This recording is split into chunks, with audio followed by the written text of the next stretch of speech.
सबसे पहले तो हम आपके चैनल का धन्यवाद करते हैं, क्योंकि आपने सोशल मीडिया ने इस आंदोलन में वो जान डाली है कि उसके लिए हम आपको सभी को सैल्यूट करते हैं। और ये जो लोग कहते हैं बिकाऊ मीडिया, यानी कि जो टीवी वाली मीडिया है, हम उसका भी धन्यवाद इसलिए करते हैं क्योंकि 28 की रात वो डायरेक्ट लाइव जो चला रही थी, उससे हमारे किसानों का आपस संपर्क बना हुआ था और सीधा सीधा संवाद गांव में बैठे किसानों तक पहुंच रहा था, जिसकी मेहनत रंग लाई। आंसुओं का सैलाब जन सैलाब में आज बन चुका और आज दोबारा से आंदोलन फिर खड़ा हुआ। तो हम सोशल मीडिया को भी, इलेक्ट्रॉनिक मीडिया को, सभी को सैल्यूट करते हैं, धन्यवाद भी करते हैं। तो कुछ लोग लिख रहे हैं कि आंदोलन सिमटता जा रहा है एक तरीके से, उसको क्या कहना चाहेंगे आप? देखिए, आंदोलन सिमट नहीं रहा, आंदोलन धीरे धीरे बढ़ता जा रहा है। सरकार अपनी कमी लिखित में और टीवी के जरिए खुद उजागर कर रही है। जैसे लेटेस्ट की यदि हम बात लें, बजट इन्होंने पेश किया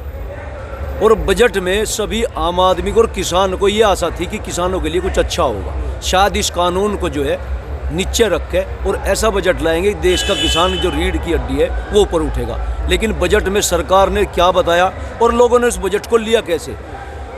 सरकार ने बजट जो पेश किया उसमें किसानों को फायदा नहीं, उसको बल्कि कर्ज का रास्ता दिखाया गया। क्या कि किसान जो है अब ज़्यादा मात्रा में कर्ज ले सकता है बैंकों से, जबकि किसान को चाहिए थी कि किसान की दुगनी आय, किसान की जो वास्तविक आय है उसकी वास्तविक आय होनी चाहिए थी जो एमएसपी से ऊपर उठ कर, तभी जाकर जो है किसान समृद्ध होगा।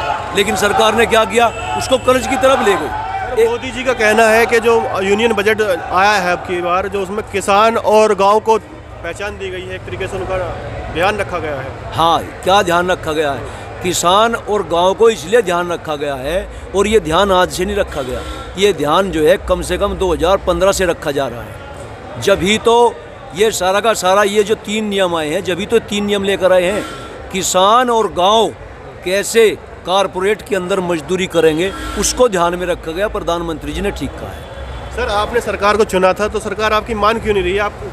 देखिए, हमने सरकार को चुना था, सरकार ने, आप एक बात बताइए, एक आदमी ये कह रहा है शहद ले लो, शहद ले लो, शहद ले लो, डायबिटीज नहीं होगा, चाय की जगह इस्तेमाल करेंगे, शरीर को ताकत देगा, एनर्जी देगा, आंखों की रोशनी बढ़ाएगा, तो शहद तो बिकेगा।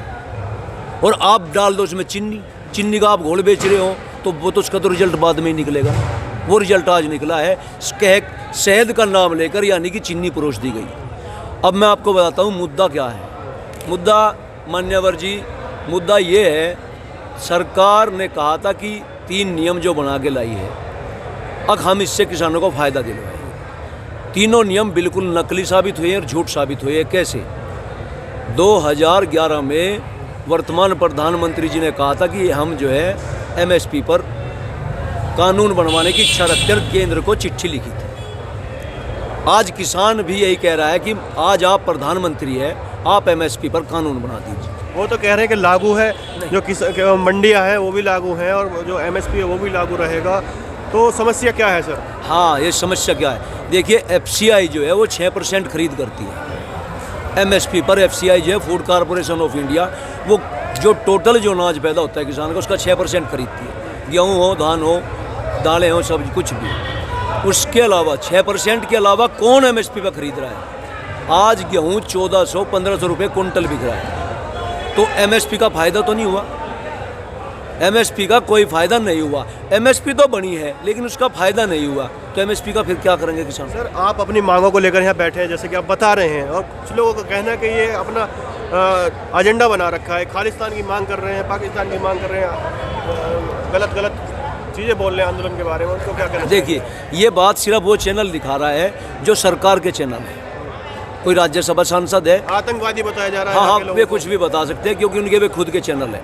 मेरा ट्रैक्टर है, मैं उसे कैसे भी चलाऊं, मेरा माइक है, मेरा कैमरा है, मैं इसमें कुछ भी बोल लूं, या मेरे भाई का कैमरा है, मेरा खरीदा हुआ कैमरा है, मैं कुछ भी बोल सकता हूं। ये कोई बात, ये निरर्थक बातें हैं, इस पर हमारे पे कोई खास प्रभाव नहीं पड़ता। जनता पर जो प्रभाव था, अभी पहले जनता मान रही थी ये खालिस्तानी है, लेकिन बजट में उन्होंने स्पष्ट कर दिया और जनता समझ चुकी है। क्या स्पष्ट किया? इन्होंने सड़क बेच दी, इन्होंने एयर जो प्लेटफार्म है, नहीं, इन्होंने जो जितने भी एयरपोर्ट है, जो एयरपोर्ट थी वो 49% जो पहले प्राइवेट सेक्टर की थी और उसको 75% करने की प्रयास करे जा रहे हैं। नहीं, देखिए, एक LIC थी, LIC अब 26% की हिस्सेदारी रहेगी है। तो धीरे धीरे सर प्राइवेटीकरण हो रहा है। ये मंशा क्या है? प्राइवेट, आप ज़्यादा दूर मत जाइए, एक एग्जांपल लेता हूँ। प्राइवेट कंपनी जो या प्राइवेट स्कूल के टीचर की तनख्वाह कितनी है और सरकारी स्कूल के टीचर की तनख्वाह कितनी है? आपको दोनों का डिफरेंस खुद मालूम है, इसमें कहने की जरूरत नहीं। मेरा सर ये सवाल है, आगे आप किस तरीके से आंदोलन को तेज करने वाले हैं, किस तरीके से सरकार से अपनी मांगे मनवाने का प्रयास कर रहे हैं? देखिए, देश का एकजुट होना ही मांग मनवाने का सबसे आसान तरीका है, जब तक देश एकजुट नहीं होगा। क्योंकि लड़ाई जो है वो किसान की अकेले की नहीं है। हमें MSP चाहिए, हम मानते हैं। हमें स्वामीनाथन आयोग की सिफारिश चाहिए, ये भी हम मानते हैं। लेकिन हम ये भी चाहते हैं कि 30 रुपये किलो का अनाज आम जनता को 50 रुपये किलो ना मिले। प्रत्यक्ष को प्रमाण की जरूरत नहीं होती। आज रामदेव का गेहूँ 45 रुपये किलो है और किसान का गेहूँ 14 रुपये किलो है। 45 रुपये किलो गेहूँ है मान्यवर, ठीक है। हम चाहते हैं अगर जो आम आदमी है उसके जो घर में जो किचन है उसके घर में आटा, अगर हमारा 30 रुपये किलो गेहूँ बिकता है तो 38 रुपये किलो गेहूँ आटा उसके घर में जाए। ये नहीं कि 60 रुपये किलो जाए, 70 रुपये किलो जाए। आखिर में ये बताएं, जनता से आप क्या अपील करना चाहते हैं कि आंदोलन को तेज बनाया जाए और जो आने वाले समय में 6 तारीख का जो बंद का आह्वान है उस पर किस तरीके की योजनाएं हैं? देखिए, हम जनता से, अपने भाइयों से, अपनी माताओं से, अपने बुजुर्गों से ये कहना चाहते हैं, आप पहले तो पढ़िए। हम ये नहीं कहते, आप सोशल मीडिया को देखिए, आप इलेक्ट्रॉनिक मीडिया को देखिए और डिसीजन आप तब लीजिए, क्या ये किसान यहाँ धरने पे गलत बैठे हैं? क्या सरकार अच्छा काम कर रही है? सरकार हर वस्तु, हर चीज़ इस देश की धरोहर को निजीकरण की तरफ को ले जा रही है और किसान इस निजीकरण को ख़त्म कराने की तरफ को जा रहा है। आपको समझना है किसान ठीक है या सरकार ठीक है, निर्णय लीजिए और किसानों का साथ दीजिए। ये तो मेरा है संदेश। और मैं छोटे शब्दों में ये बता दूं, ये जो 3 नियम है ये बिल्कुल किसी भी रूप में किसानों के हक में है ना आम जनता के हक में है। क्योंकि आज तक 70वां दिन है, आज तक सरकार का एक नुमाइंदा इनके 2 फायदे नहीं बता पाया कि इस कानून से आम जनता के किसान के फायदे हों। समय में जो आंदोलन को तेज करने के लिए जो प्रयास करा जा रहा है, जो 6 तारीख को बंद का आह्वान है 12 से 3 के बीच में, उसको किस तरीके से शांतिपूर्ण तरीके से होगा? जैसे पहले उसमें असामाजिक तत्व घुस गए थे 26 तारीख के आयोजन में, क्या इस प्रकार से दोबारा होने की कोशिशें होंगी एक तरीके से? देखिए, आंदोलन को बहुत षड्यंत्र, जो आंदोलन चल रहा है इसमें काफ़ी षड्यंत्र हो चुके हैं। अब किसान तो शांति से ही भारत बंद का आह्वान करेगा, लेकिन अगर षड्यंत्रकारी अपना षड्यंत्र रच रहे हैं तो उसको कौन रोक सकता है? उसको तो भाई प्रशासन रोक सकता है। यदि प्रशासन उन्हें सपोर्ट करता है तो वे अपना काम करेंगे। हुआ है, अब भी हुआ है। का भी कोई ख्याल रखा जा रहा है? यहाँ पे कोई बाहरी आदमी कुछ हंगामा नहीं करते, कुछ आपके साथ दुर्व्यवहार नहीं करते, उसके लिए भी कुछ आयोजन है? सरकार ने कुछ करा है? कोई प्रशासन की तरफ से यहाँ पर ऐसा कोई सिस्टम नहीं है। 28 तारीख की रात में ये गवाही है इस बात की। 28 तारीख की रात में यहाँ लोकल का जो विधायक है नंद किशोर, बीजेपी का सान, और उसी के आदमी ने यहाँ पे किसानों को मारा है, पिटा है और उनके साथ अभद्र व्यवहार किया। आपको नहीं लगता कि किसानों के भेष में कोई भारी लोग भी आ सकते हैं? बिल्कुल है, और ऐसे को खराब कर सकते हैं। बिल्कुल आंदोलन को हर मिनट पे, हर दिन, हर रात, हर घड़ी आंदोलन को तोड़ने मरोड़ने की कोशिश की जा रही है। आंदोलन को समाप्त करने के लिए आपने दिखाया नहीं होगा, आंदोलन चारों तरफ जितने भी बॉर्डर है कटीले तार लगा दिए गए हैं, कीले लगा दी गई है। क्या ये चाइना का बॉर्डर है? ये पाकिस्तान का बॉर्डर है? या यहाँ पर सरकार और आवाम, पाकिस्तान और भारत की जो आवाम है उस तरह का जो एक पिक्चर दिखाई जा रही है, तो ये जनता खुद समझ रही है। ऐसी बात नहीं है कि जनता मूर्ख है। क्यों ऐसा कर रही है सरकार? तो ये तो क्वेश्चन सरकार से ही पूछ सकते हैं। बिल्कुल, आप इनसे पूछिए। जी, मैं गुलशन भाटिया। मैं आपसे एक बात बोलना चाहता हूँ। जो चीज़ पर्दे में होती थी 1 फरवरी से पहले, सरकार को किसी भी कीमत पे ज़मीन चाहिए। पहले 2014 में जीतने के बाद ये 15-16 में भूमि अधिग्रहण बिल के लिए इन्होंने जो है किसानों की ज़मीन लेनी चाहिए, स्मार्ट सिटी के नाम पे, बिल्डर्स के नाम पे, उद्योगपतियों के नाम पे।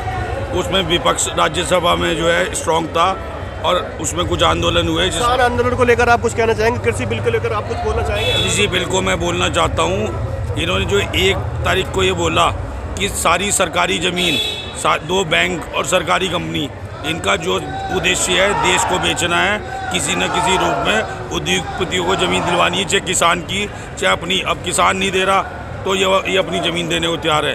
किसान आंदोलन में मैं यही बात कहना चाहता हूँ, ये इनको जो ये बिल लाया गया है किसान के विरोध का बिल है और किसान से बिना पूछे लाएगा। अब संसद चल रही है, अगर ये एक क्वेश्चन मेरा ये है, देखिए पहले बजट आता था, बजट में होता क्या था? उद्योग धंधा लगेगा, रेलवे की डबल लाइन बिछेगी, स्कूल खुलेंगे, मेडिकल कॉलेज खुलेंगे और पूसा जैसे इंस्टीट्यूट खुलेंगे, लोगों को रोजगार मिलेगा। ये तो थे पहले के बजट। और आज के बजट क्या है? एयरपोर्ट बिकेगा, फलानी सड़क बिकेगी, रेलवे स्टेशन बिकेगा, वो स्कूल बिकेगा, सरकारी संपत्ति नीलाम होगी, वेयर हाउस बिकेंगे, किसान की ज़मीन कॉन्ट्रैक्ट फार्मिंग के तहत बिकेगी, फसलें नस्लें ये सब बिकेगी। और बस हमें इतना ही कहना है, पहले के बजट को रखिए और आज के बजट को रखिए। चुनाव में क्या देखते हैं आप, ये बताएं हमें, चुनाव में क्या देखते हैं आप? चुनाव के लिए आने वाला जो चुनाव है, हम उसे ऐसे नहीं देखते जैसे वर्तमान चुनाव में आपने क्या देखा था? पिछले चुनाव में जो पिछली सरकारें थी, चुनावी तो आप नहीं था इनको? हाँ बिल्कुल, हमने वोट दी थी, हम ये नहीं, हम एक्सेप्ट करते हैं, ये हमारी भूल थी, लेकिन हम ये भूल दोबारा नहीं करेंगे। इन्होंने कहा था हम डिजिटल इंडिया को बनाएंगे और देश को जो है घर पर ही, यानी कि अगर जैसे कि हम उत्तर प्रदेश से आते हैं, गन्ना डाल दिया, हमारे पैसे तुरंत खाते में होंगे, लेकिन उन्हें बिल्कुल झूठ है। आज सरकार पर कोई विश्वास नहीं है, ना डिजिटल इंडिया, ना मेक इन इंडिया, ना रोजगार को लेके, हर चीज़ को लेके। तो मैं तो यही कहता हूँ सरकार को, ठीक है आप और से मिलिए भाई। हाँ दीपक भाई, हम एक बात कहना चाह रहे हैं। छोड़ दो। नेताजी आओ। ये दीप सिंधु कहाँ गया, कहाँ है? सरकार के पास LIU है, बैरिकेडिंग तोड़ता, कैमरे लगे होते हैं सरकार पास, आखिर कोई बैरिकेडिंग तोड़ी उसने? ये पोज पे कहीं आया? लाल किला कैसे पहुंचा? लाल किला कैसे पहुंचा?